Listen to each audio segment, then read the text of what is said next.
जिस तरीके से इंडिया अलायंस की अगर हम विशेष तौर पर बात करें और चूंकि हरियाणा में जो कांग्रेस का प्रदर्शन रहा है उसके बाद एक बड़ी उहापोह की स्थिति वहां पर भी इंडिया अलायंस में सीट शेयरिंग को लेकर नजर आ रही है। हेमंत सोरेन दिल्ली आए, उन्होंने मुलाकात की राहुल गांधी से, उन्होंने मुलाकात की, आपको बता दें जिस तरीके से मल्लिकार्जुन खड़गे से। लेकिन इन सब के बीच हमारे साथ इस वक्त महुआ मांझी जी जुड़ रही हैं जो कि राज्यसभा सांसद है झारखंड मुक्ति मोर्चा से। महुआ जी बहुत बहुत स्वागत है आपका। और तारीखों का ऐलान जो है वो आज होने वाला है, किस तरीके से पहली प्रतिक्रिया रहेगी आपकी, कितनी तैयार है इंडिया अलायंस? बिल्कुल झारखंड मुक्ति मोर्चा और महागठबंधन बिल्कुल तैयार है, क्योंकि इस कार्यकाल में इतना काम माननीय हेमंत सोरेन जी ने कर दिया है कि जनता चाहती है कि बार बार यही सरकार आए। और सिर्फ घोषणा नहीं की बल्कि उसे धरातल पर उतार कर दिखा दिया है तेजी से। जबकि उन्हें ईडी और सीबीआई ने बहुत तंग किया, उन्हें बिना किसी गवाह के, बिना किसी सबूत के इन्होंने जेल में रखा 5 महीने तक, लोकसभा चुनाव में भी बाहर रखा। इसके बावजूद जो काम हुआ है और लगातार हो रहा है, इससे जनता बहुत खुश है और इस समय चुनाव होना हमारे लिए बहुत ही अच्छा रहेगा। एक बहुत अहम सवाल आपसे पूछना बनता है, चंपई सोरेन की कमी खल रही है या नहीं पार्टी को? देखिए झारखंड मुक्ति मोर्चा में देखिए कोई वरिष्ठ चला जाता है, दुख तो होता है, सब लोग दुखी हैं इससे। अच्छा। लेकिन इससे कोई ज्यादा फर्क पड़ने वाला इसलिए भी नहीं है क्योंकि संगठन जो है वो जीएमएम के साथ है और तमाम लोग बहुत अच्छी तैयारी उन लोगों ने कर ली है। भाजपा जिस तरह से षड्यंत्र रचती है, पार्टी को तोड़ती है, इससे मुझे लगता है कि जो जाते हैं भाजपा में वो बाद में बहुत पछताते भी हैं, क्योंकि वो सम्मान और वो सब कुछ उन्हें मिलता नहीं है। कई लोग भाजपा में, जैसे सूरज मंडल जी का हम देख रहे थे इंटरव्यू, वो भाजपा में चंपई सोरेन ने तो कहा उन्हें सम्मान झारखंड मुक्ति मोर्चा में नहीं मिला इसलिए वो बीजेपी गए। देखिए सम्मान नहीं मिलता तो उन्हें मुख्यमंत्री नहीं बनाया जाता। हाँ, उन्हें पूरा सम्मान मिला है। अगर ऐसी बात आप करेंगे तो आप ये बताइए कि मोदी जी जब सरकार प्रधानमंत्री बने थे तो मोदी जी को तो कायदे से अटल बिहारी वाजपेयी जी या लाल कृष्ण आडवाणी जी को प्रधानमंत्री बनाना चाहिए था। वो तो उनसे बहुत जूनियर है, जबकि लड़ाई उन्होंने लड़ी थी, तो वो तो प्रधानमंत्री बने ना। तो पार्टी में समीकरण बदलता है, चूंकि गठबंधन की सरकार है तो कांग्रेस और तमाम बड़ी पार्टियां चाह रही थी कि यहाँ चेहरा वही बने, इसलिए वो फिर से वो मुख्यमंत्री बने हेमंत सोरेन जी। तो इसलिए इस पर हम टिप्पणी नहीं करना चाहेंगे, वो हमारे बहुत सीनियर है, हम लोग उनकी इज्जत भी करते हैं, चंपई दा की इज्जत करते हैं। सीट शेयरिंग क्या रहेगा मैम, सीट शेयरिंग क्या रहेगी, ये एक बड़ा सवाल है। बीते दिनों हेमंत सोरेन ने मुलाकात भी की राहुल गांधी और मल्लिकार्जुन खड़गे से। हरियाणा के परिणाम भी आपने देखे, कांग्रेस का प्रदर्शन। ऐसे में किस तरीके से सीट शेयरिंग फॉर्मूला निकाला जा रहा है?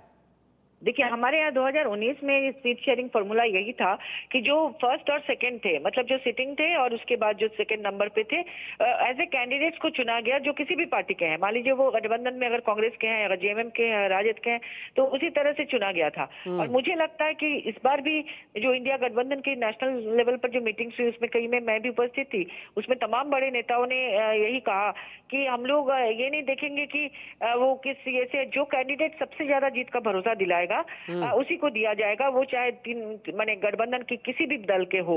वो जीत महत्वपूर्ण है, ना कि सीट शेयरिंग, ये कहा गया है। हाँ, जीत महत्वपूर्ण है, लेकिन फिर भी एक फॉर्मूला तो होगा ना कि अधिकतर सीटों पर आप जो हमारे पास सूत्र बता रहे हैं। हाँ, कल माननीय मुख्यमंत्री हेमंत सोरेन जी ने हमारी पार्टी मीटिंग में, कल हमारी पार्टी मीटिंग हुई थी जिसमें हमारे सभी जिलों के हमारे पार्टी के तमाम नेता थे, संगठन के लोग भी थे, तो उसमें उन्होंने कहा कि हम बड़े भाई की भूमिका में रहेंगे, जेएमएम बड़े भाई की भूमिका में झारखंड में रहेगा और बड़ा भाई हमेशा चाहता है कि सबको साथ लेकर चले, किसी को इससे दुख ना हो।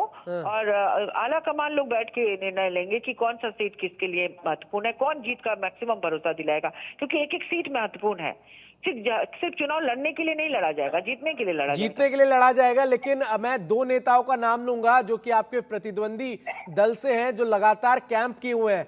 एक तो हेमंत बिस्वा शर्मा है, असम के मुख्यमंत्री, और दूसरा केंद्रीय कृषि मंत्री शिवराज सिंह चौहान। लगातार वो झारखंड में ही नजर आ रहे हैं और जिस तरीके से स्थितियां हैं और तमाम मुद्दों के बीच वो घुसपैठियों के मुद्दे को जिस तरीके से उठा रहे हैं, लगातार सीधा आरोप आपकी सरकार पर लगाया जा रहा है। वो ज्यादा फर्क इसलिए नहीं पड़ेगा कि घुसपैठ तो असम से होता है, असम के रास्ते होता है, और हिमंता बिश्व शर्मा जी वहाँ के मुख्यमंत्री हैं, उन्हें रोकना चाहिए घुसपैठियों को। असम के रास्ते से आके अगर घुसपैठ हो रही है तो वो क्यों नहीं रोक पाए। दूसरी बात कहे, आदिवासी जो झारखंड के हैं ना, उनमें से बहुत सारे आदिवासी असम में करीब 19वीं शताब्दी से रह रहे हैं। 4-5 पीढ़ी वहाँ रही, वहाँ के जंगलों को काट कर बहुत कठिन परिस्थिति में उन्होंने चाय के बागान बनाए, और उन्होंने वो खूनी संघर्ष वहाँ होता है। वो वहाँ पर स्पेशल दर्जा मांग रहे हैं, वहाँ एसटी दर्जा मांग रहे हैं, उन्हें वो तो नहीं दे पा रही है, वो दुखी है वहाँ। इसलिए यहाँ के आदिवासी उनसे खुश नहीं है, क्योंकि असम में आदिवासियों के साथ आदिवासी महिला को नंगा करके वहाँ बहुत बेइज्जत किया गया था। तो इसलिए वहाँ यहाँ आके बल्कि उल्टा रिएक्शन होगा अगर वो झारखंड में आके आदिवासी की बात करें तो, क्योंकि उनसे आदिवासी नाराज है यहाँ के। और जहाँ तक दूसरे कंट्री से घुसपैठ की बात है, तो बॉर्डर सिक्योरिटी फोर्सेस क्या कर रही है, जो केंद्र के अधीन है। ये राज्य का मामला नहीं है, ये केंद्र का मामला है, तो इसमें केंद्र को नहीं, उनका आरोप है कि आप लोग शरण दे रहे हैं उन लोगों के आधार कार्ड, वोटर आई कार्ड सब बनवा रहे हैं ताकि आप लोगों को वोट कर सके। तो भाजपा के कई बड़े बड़े सांसद और विधायक वहां पर उस एरिया में रहते हैं, जिन एरिया के बारे में ये कह रहे हैं, वो प्रमाण लेके क्यों नहीं केंद्र को भेज रहे हैं। वो फोटो खींच के, आजकल तो इंटरनेट का जमाना है, तुरंत आप फोटो खींचिए, कहाँ पर क्या धांधली हो रही है उसको आप केंद्र के पास भेजिए, वहां से फोर्सेज आएंगे, उनको उन पर कार्रवाई होगी। वो खाली हवाई बात करके माहौल खराब कर रहे हैं।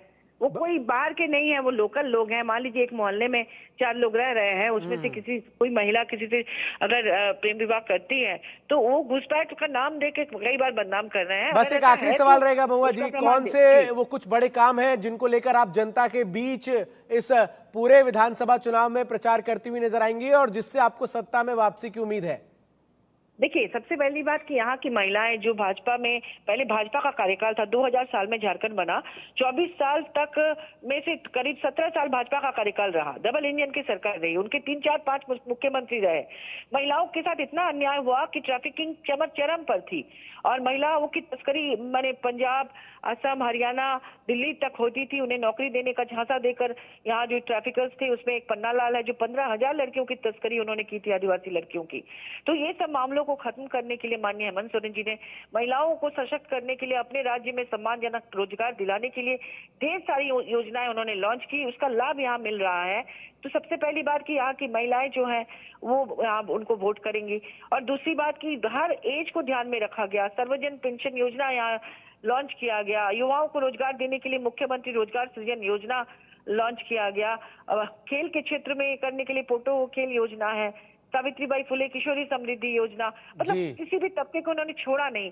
आदिवासी बच्चों को विदेशों के सबसे महत्वपूर्ण संस्थानों में, शिक्षण संस्थानों में उन्होंने पढ़ाई के लिए भेजा, क्योंकि लंदन स्कूल ऑफ इकोनॉमिक्स जैसे संस्थान भी उसमें है। तो उनकी शिक्षा, उनके स्वास्थ्य, उनके हर तरह के डेवलपमेंट के लिए अंतिम व्यक्ति तक विकास का लाभ पहुंचाने का काम उन्होंने इतने कम कार्यकाल में किया। कोविड आ गया था सरकार बनने के तुरंत बाद, फिर भी 2-2.5 साल उन्होंने किसी को भूख से मरने नहीं दिया।